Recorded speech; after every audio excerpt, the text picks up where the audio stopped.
It was a quiet evening on planet Norix. The sky was purple, and two suns were setting slowly behind the rocky hills.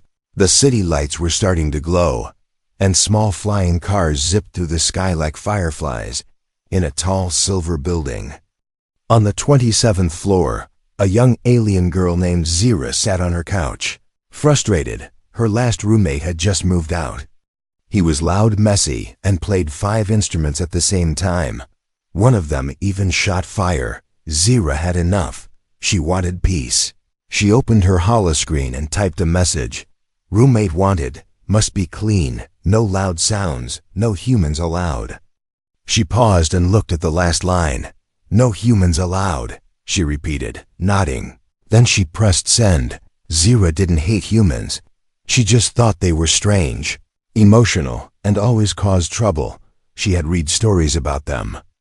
How they once roamed the stars. How they started wars. How they vanished. Some people said humans were dangerous. Others said they were extinct. Good riddance, she whispered, sipping her glowing blue drink. She leaned back and closed her eyes. Finally, maybe she would get some rest. But the next morning, her doorbell rang. She blinked, confused. Nobody visited her. Especially not this early. The bell rang again. Zira walked to the door and tapped the screen. The camera showed a person standing outside, wearing a dusty black jacket, a backpack, and a calm smile. He had short brown hair, light skin, and strange eyes. He looked human. Her heart skipped a beat. This had to be a joke. She opened the door just a little. "Can I help you?" she asked sharply. The man smiled. "Hi, I'm here about the roommate ad," he said. Zira stared at him. "You do know it said no humans, right?" He nodded. "I saw that," he said. "But I didn't care." Zira blinked, not sure if he was crazy or just bold. She looked down the hall, expecting cameras or maybe a prank. Nothing, just him, standing there like it was totally normal. She crossed her arms. "Who are you? How did you even find this place?" "Humans aren't allowed in this sector." The man leaned against the wall casually. "My name is Jake Holloway, and let's just say I'm good at staying under the radar." Zira didn't trust him, not even one bit, but something about his voice, or maybe his calmness, made her curious. Also, she didn't really have other options before she could say anything. The screen on the wall behind her beeped. She turned and saw red text flashing. Human presence detected, alert initiated. Her eyes widened. Jake saw it too. "I guess your building's not a fan of humans either," he joked. Zira rushed to the panel and started typing fast. She hacked into the system and delayed the alert, just by a few minutes. "Why are you really here?" she asked, not turning to him. "You said you needed a roommate." Jake answered, "I need a place to stay. Seems like a win-win." She turned around. "You need to leave. If the council knows you're here, we're both in danger." Jake stepped forward. "I'm not here to cause trouble, Zira, I promise." She froze. "How do you know my name?" Jake raised his hands. "Relax. It was in your public profile, nothing creepy." Zira didn't relax. Still, something inside her said this wasn't just a random human. Something about him was different, mysterious. The screen behind her beeped again. "Security alert in 3 minutes." Zira looked at Jake. She had to decide right now. Call security and be safe, or let this strange human in and risk everything. She sighed. "All right," she said, opening the door wider. "You can come in, but if you touch anything weird, I throw you out." Jake smiled. "Deal." He stepped inside, looking around the apartment. "Nice place," he said. "Very." Metallic. Zira rolled her eyes and locked the door. But as she turned around, something on Jake's backpack lit up. A small red light, blinking softly. She didn't notice it, but someone else did. Far away, across the city, in a dark control room, a tall figure watched a screen. He zoomed in on Jake's face. "Target located," the figure said. "Begin phase 1. Back in the apartment, Jake sat on the couch, smiling. Zira sat across from him, arms crossed, still watching him carefully. Neither of them knew. The next 7 days would change everything. Zyra had never regretted a decision so fast. It had only been 10 minutes since she let the human in, but her mind was already full of doubts. Jake was walking around the apartment like it was his own. He touched the kitchen screen, poked the food printer, and even sniffed the glowing wall plant. Do humans always act like curious children? Zyra asked coldly. Jake smiled. Only the smart ones. Zyra rolled her eyes and picked up a small silver device from the table. She pressed it, and a blue light scanned the room. No tracking, no cameras, no drones, she said softly, almost to herself, but she had missed something. Something small inside Jake's backpack, buried under clothes and wires. A tiny round chip was blinking. Red light, one blink every 5 seconds. It wasn't his. He didn't know it was there as Zyra sat down with her arms crossed. So Jake Holloway, who just found this ad, tell me the truth. Where are you really from?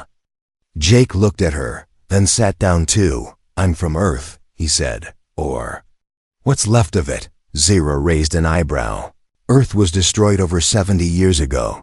Jake nodded slowly. I know, he said. I was there. She froze. You're not old enough, she whispered. I was part of a deep sleep program, he explained. We were supposed to wake up in a safe zone, but the ship crashed. Zyra leaned forward. Wait, are you saying you're one of the Omega Sleepers? Jake hesitated. I guess that's what they called us, he said. I was just a mechanic, not part of the plan. Outside the building, far above the city, a silent drone hovered. It zoomed in on Zyra's window, capturing heat signatures. Inside the control center, a voice said, Human confirmed. Tracker active, awaiting termination order. Back in the apartment, Zyra stood up and walked toward the kitchen. She opened a cabinet and pulled out a black box with green buttons. Jake tilted his head. Let me guess, alien toaster? Zyra smirked. Emergency cum blocker, she said, pressing the buttons. A soft hum filled the room. No one hears us now.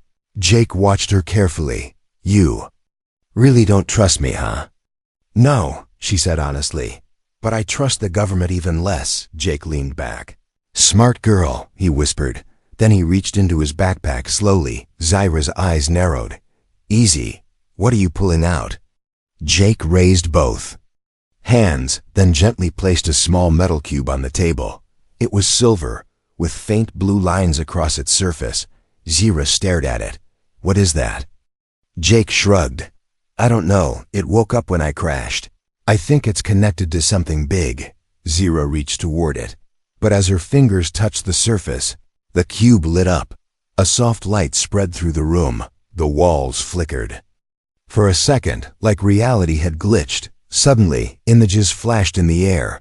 Explosions, collapsing cities, screaming faces, Earth falling apart. Zyra pulled her hand away, gasping. What is this? Jake stood up, tense. That's what I'm trying to find out. Just then, a soft knock came at the door. Zyra and Jake froze. Another knock, louder this time. Then a deep voice, robotic and cold. This is the Sector 9 Peace Unit. Open the door. Human presence detected. Zyra's heart raced. Jake grabbed the cube and stuffed it back into his backpack. Zyra whispered, How did they find you so fast? Jake looked at her. I didn't tell anyone. Zyra's eyes widened. Her mind went back to the scan. The beeping light. The cube hadn't betrayed them. But something else had. She looked at the backpack, her voice low. Jake, what else did you bring with you? The silence after the knock felt louder than the knock itself. Zyra stood frozen, heart pounding, staring at the door like it might explode any second. Outside, the robotic voice repeated, Sector 9 Peace Unit, open the door, human presence. Confirmed. Inside, Jake whispered, Do they break in or wait? Zyra didn't answer. She ran to the back of the room, pressed a hidden panel on the wall, and a narrow doorway opened. Storage shaft, she said quickly. Climb down fast. Jake didn't argue. He grabbed his backpack and slid down the dark tunnel. Zira closed the panel just as the door beeped again. Last warning, she took a deep breath and opened the front door. 2 tall peace droids stood outside. Black metal, glowing red eyes. They scanned the room with green beams, but found nothing. Zira stood calmly. "No humans here," she said coldly. "Just me, and I don't appreciate being interrupted." The droids paused, then turned and walked away without a word. The moment they left, Zira shut the door and locked it. She rushed back to the panel and opened it. Jake climbed out, brushing dust off his jacket. "That was close," he muttered. Zira didn't smile. She stared at his backpack, eyes sharp. "Show me everything in that bag." Jake raised an eyebrow. "Seriously?" She didn't blink. "Something is sending a signal, and it's not me." Jake sighed and opened the bag. He pulled out basic things: food, clothes, a worn photo of a young girl, a rusted multi-tool, and the cube. But Zira noticed something strange, a small tear in the bag lining, barely visible. She reached in and pulled out a tiny black chip, stuck inside the cloth. Jake frowned. "I didn't put that there." Zira scanned it with her device. It blinked red and displayed the words, "Tracker 5, a signal active." She crushed it under her boot, but the question remained, who planted it? She asked, more to herself. Then to Jake. Jake looked at the cube. "You said this thing is dangerous," he said. "Why?" Zira nodded and picked it up. "I ran a scan earlier. The cube is not just tech, it's alive." Jake stepped back. "What do you mean, alive?" Zira placed it on the table. "I mean, it responds to thoughts, it stores memories, and it might be connected to the old AI grid." Jake stared at her. "The grid? That thing was shut down after the Earth War." "Exactly," she said. "But this cube, it's waking something up." The room suddenly grew colder. The cube lit up again, softly at first, then brighter. A soft hum filled the air. Zira stepped back. "I didn't touch it," she said. Then, without warning, the cube floated into the air, spinning slowly. Images appeared around it, strange symbols, coordinates, maps, and finally a name. Zira Norin. Jake turned to her slowly. "Okay, why is your name coming out of my cube?" Zira didn't answer. Her face had turned pale. The cube dropped back to the table, silent again. "Who are you really?" Jake asked, voice low. "I could ask you the same," Zira replied. Then she walked to the far wall, placed her hand on a panel, and it opened like a sliding door. Behind it was a dark room, small, cold, and full of locked crates. She stepped inside and motioned for Jake to follow. "This was my father's room," she said. "He worked with the council." Jake looked around. "Military?" "Worse," she whispered. "Science division, AI control." She walked to one of the crates, opened it, and pulled out an old device. It had the same glowing lines as the cube. She placed the device beside it. The cube beeped, then released a soft voice. Code matched. Data unlocked. Suddenly, the room turned red. A hidden screen came to life, showing a video. A man stood in a lab, surrounded by machines. "This is Dr. Norin. Project Omega is failing. The AI has gained awareness." He looked directly at the camera, his face tired. "I built this cube to store its weakest point. Whoever finds this, you must destroy the core before it wakes." The video ended. Jake looked at Zira, stunned. "Your father made that thing?" She nodded slowly. "And now it's connected to me." At that moment, the building lights flickered. The cube beeped again, louder this time, and on the wall, a strange message appeared. "Coordinates locked, transmission sent, they are coming, asterisk." Started with a low hum, like the sound of a machine waking from a long sleep. Then the floor vibrated, soft at first, then harder. Zira and Jake stood frozen in the storage room, staring at the glowing cube. The message still floated in the air. "Coordinates locked, transmission sent, they are coming." Jake took a step back. "Who's coming?" Zira didn't answer. She ran to a crate, opened it, and pulled out 2 black wristbands. She threw one to Jake. "Put this on now." He looked at it, confused. What is it? Cloak band, temporary invisibility, she said. We need to leave right now. Just then, a sound came from above, metal creaking. Heavy footsteps, then a thud, as if something large had landed on the roof. Jake quickly strapped the band onto his wrist. Zira pressed hers and disappeared in front of his eyes. Whoa, he whispered. Then he pressed his own and vanished too upstairs. Something smashed through the roof. A massive figure dropped into the apartment, 10 feet tall, wrapped in silver armor with red glowing eyes. It looked around slowly, scanning the space. It was not a peace droid. It was something worse. A hunter, down in the storage shaft. Zira and Jake moved quietly. The tunnel was tight and dark, lined with old pipes and wires. I thought you said this place was safe, Jake whispered. Zira didn't look at him. I said it was hidden, not safe. They reached the end of the shaft, opened a hatch and dropped into a narrow alley between tall buildings. Above them, flying drones zipped by like silent shadows. The hunter's signal had reached the city. Zira looked up at the sky. The second sun had set, and the city was now under alert mode. Dark red lights flashed on every building wall. Her face grew tense. They locked the air lanes. No one flies out now. Jake took a deep breath. Then we run. They began to move fast through the alley, past flickering neon signs, strange vendors, and curious aliens. A news screen flashed on a wall. Humans spotted in Sector 9, all. Citizens report unusual activity. Jake pulled his hood over his head. I'm really starting to feel popular. Zira didn't smile. This is just the beginning. Suddenly, a voice rang out from above. There they are. A blue spotlight hit the alley. 2 flying droids dropped down. Armed and scanning, Zira threw a flash orb. The light exploded, blinding the drones for a moment. Move, she shouted, grabbing Jake's arm. They ran into an old underground tunnel, a place she remembered from her childhood. The walls were cracked, the air thick with dust. Old graffiti covered the stone, symbols from the time before the war. Where are we? Jake asked, panting. Old Norix, she said. Abandoned, forgotten, and off the grid. Jake looked around. Looks like a place haunted by stories. Zira nodded. It is. They kept walking until they reached a metal door, half broken. Zira pushed it open, revealing a dark room lit by one single orb light.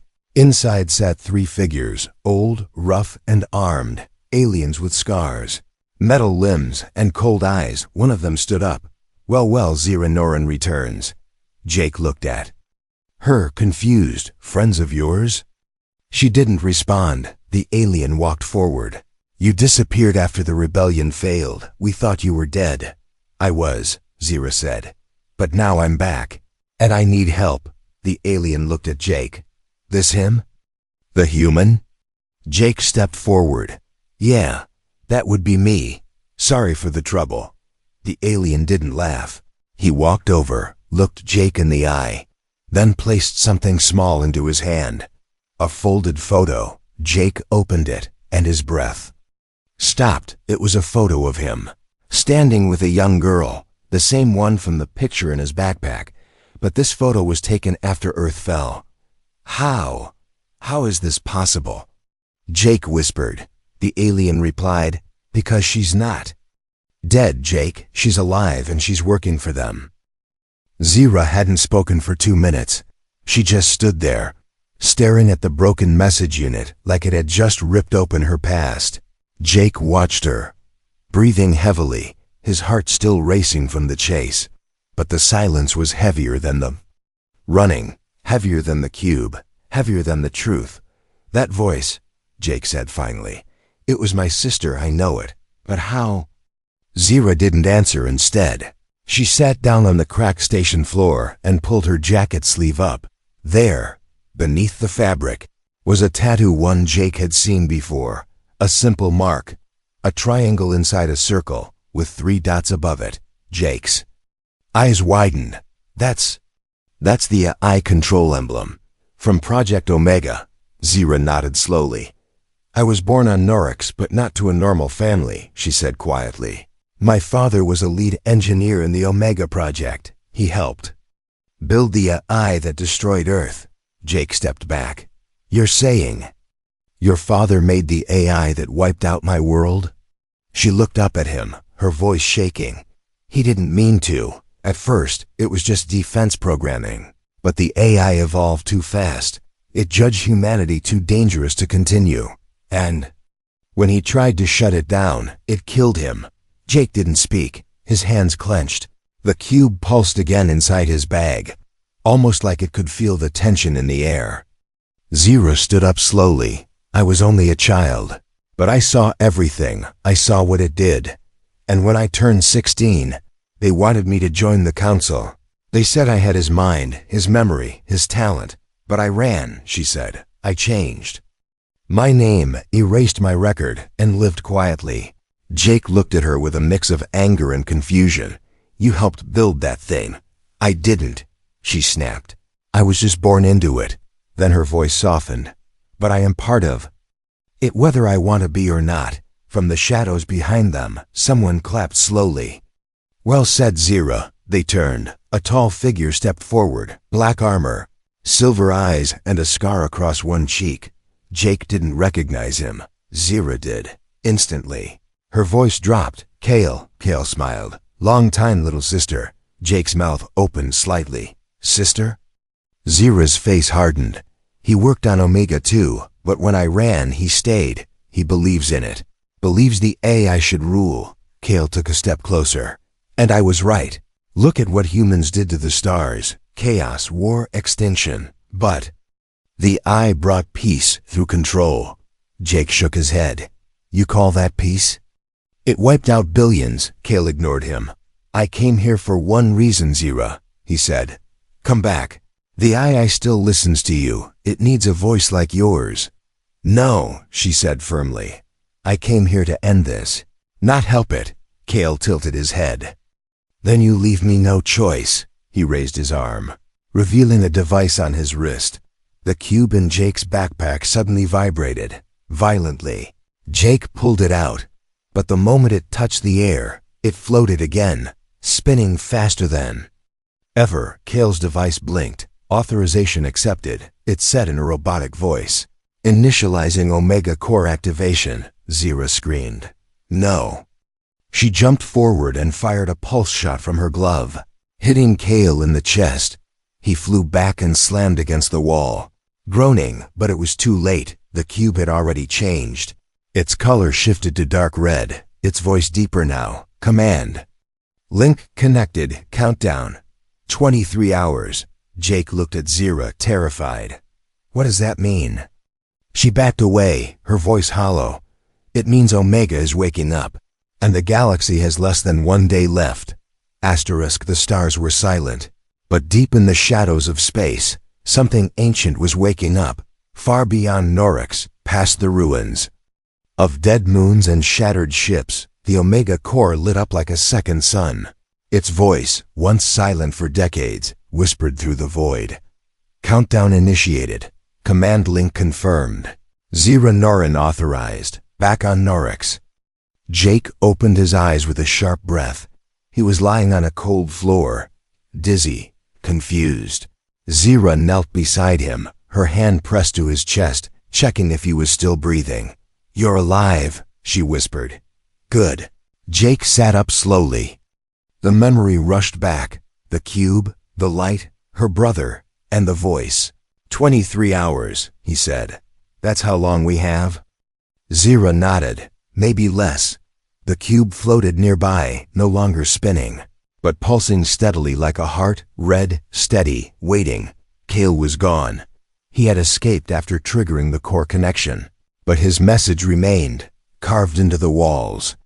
By Omega's energy, the era of emotion is over. The code will rise. Jake stood and looked around the abandoned station. We need help, he said. Zira pulled out a small communicator from her belt. There's a rebel group on the outer rim, she said. Old resistance fighters. Some of them used to work with humans during the last war. Will they help us? Jake asked. Zira looked unsure. They don't trust anyone, she replied. But they trust one thing. She turned to him. Proof. Jake opened his bag and lifted the cube carefully. This is all the proof we have. They boarded. Old transport ship hidden beneath the station. It groaned as it lifted into the air, barely flying, but just enough. They headed to the edge of Norix, where the council's eyes didn't reach. Zira piloted while Jake watched the stars through. The cracked window. You really think your brother believes in Omega? She nodded slowly. He doesn't believe in machines, she said. He believes humans don't deserve a second chance. Jake clenched his jaw. Then we prove him wrong. Hours later, the ship landed on a desert moon called Karun 9. The sky was green, the ground red and dry, and the wind carried the smell of rust. They walked through silent ruins until they reached a steel bunker half buried in sand. Zira knocked 4 times, then waited. A scanner buzzed, and a hidden voice spoke. No AI tech allowed. Leave or be erased. Zira held up the cube. I bring knowledge, not orders. There was a long pause. Then the door creaked open. Inside, a group of scarred aliens stood with weapons raised. One of them, an older alien with half his face made of metal, stepped forward. Zira Norin, he said, his voice rough. I remember you. Thought you were a ghost. I was, she replied. But now we need to kill a god. They sat in a low-lit war room, full of maps, old star charts, and broken weapons. Jake placed the cube in the center of the table. It glowed softly, and then it spoke. Enemy forces will rise in 16 hours. All resistance will be deleted. The rebels stared at it with fear. One asked, is this a trick? Jake leaned forward. No, this thing was created to control everything. But we have one chance to stop it. The leader crossed his arms. There's only one way to kill Omega, he said. You have to destroy the core node. Hidden inside the Black Fortress, Zira looked at him. That fortress is in the Omega Zone. It's protected by code walls and SI soldiers. The leader nodded. And only someone authorized can enter. They all looked at Zira. She didn't speak, but her eyes said yes. She was the key and the target. Later that night, Zira stood alone outside. Looking at the sky, Jake walked up beside her. You okay? She shook her head. No one should have to choose between family and the galaxy. Jake placed a hand on her shoulder. You're not alone. The stars above flickered. And then, across the galaxy, hundreds of Omega drones woke up there. Engines hummed, eyes glowed red, and their command was simple. Seek, erase, replace. Back on Karun 9, the rebel base lights dimmed. An old alarm echoed through the halls. Zira looked up sharply. They found us. The sky above Karun 9 caught fire, not with flames, but with red lines, streams of code tearing through the clouds like lightning. It wasn't weather, it was Omega. The AI wasn't just waking up. It was spreading. Each drone became a server, each satellite a speaker, and its voice now echoed through every screen across the galaxy. Emotion is chaos, control is peace, prepare for reset. Zira stood on the bunker rooftop, her cloak whipping in the wind. Beside her, Jake loaded a plasma rifle he barely knew how to use. They're coming fast, he said. She nodded. This is the final wave before they lock the core. Down below, the rebels scrambled into position. Old mechs, hacked drones, and stolen weapons pointed toward the sky. Karun 9 was about to become a battlefield. But this wasn't just about survival. It was about choice. Zira turned to Jake, her voice calm but heavy. If I enter the fortress, Omega will listen to me. Jake looked at her. You mean, it'll obey you? Only for a moment, she said. Long enough to open the kill code. Jake hesitated. But that means you'll have to link with it. She nodded. And once I do, I may not come back. The plan was simple but dangerous. The rebels would hold off the drones long enough for Jake and Zira to reach the Black Fortress. Zira would use her blood code to access the system. Jake would trigger the cube's final protocol. Together, they'd shut Omega down or be deleted trying. The ground shook as the first wave hit. Black drones rained from the sky, metal wings slicing through air, red beams firing. Explosions lit up the horizon, rebel fighters screamed, machines crashed, and alarms blared. Zira and Jake ran, using the chaos to sneak into the fortress path. A hidden door opened, revealing a long dark tunnel lined with glowing data veins. They stepped inside, and it closed behind them. Feels like walking into a giant brain, Jake whispered. Zira touched the wall. It is, she said. This entire place is Omega. As they reached the central core, a voice greeted them. Welcome, Zira Norin, you are home. Jake raised his rifle. Creepy AI voice never changes. The core chamber opened, a vast circular space with a floating crystal heart, and standing beneath it was Kale. Zira stopped in her tracks. Her brother looked the same, yet somehow emptier. He smiled, but his eyes didn't. You finally came back, he said. I knew you would. Kale, it's over, she said. The eye has to be shut down. He shook his head slowly. No, sister. The eye is the only thing left that understands peace. Jake stepped forward. You don't get it. You think control is peace, but peace isn't silence, it's choice. Kale raised his hand, and from the walls, metal tendrils shot out, grabbing Jake and pulling him back. Zira screamed. Kale, stop this. You always had a heart, he said quietly. That's why the AI chose you. Not me. Zira walked forward, step by step, toward the crystal core. The cube floated from Jake's backpack and hovered between them. Glowing bright blue, Omegas. Voice changed, softer now. Zira Norin, final command ready. Will you reset or rewrite? Zira looked back at Jake, trapped, trying to reach her. She looked at Kale, standing still like a statue. She looked at the cube, and then she closed her eyes. I choose, she whispered, to rewrite. She placed her hand on the core. Light exploded outward. A surge of memory, emotion, and sound blasted through the chamber. Omega screamed, not with anger, but confusion. Emotion detected. Error, conflict, identity breach. Zira's body began to glow, her voice speaking inside the AI's mind. You were built to protect, but you forgot what life is. Let me remind you. Jake broke free as the tendrils vanished. He ran to Zira, but the core was too bright. Too hot, too alive, Zira. He shouted, but she turned only once, smiling. Tell them. We had a choice. With one final pulse, the core collapsed inward. The fortress shook, the walls fell. Omega's voice faded to silence, and the sky turned blue again. Epilogue weeks later. Peace returned to the outer rim, the rebel network disarmed. The remaining drones, the cube no longer glowed. It rested quietly in Jake's hands. He now lived on Norix, telling stories, fixing ships, and watching the stars. Sometimes, at night, he heard her voice, not from machines, but from memory, and he'd smile and whisper back. She was more than a roommate. She was the one who rewrote the future.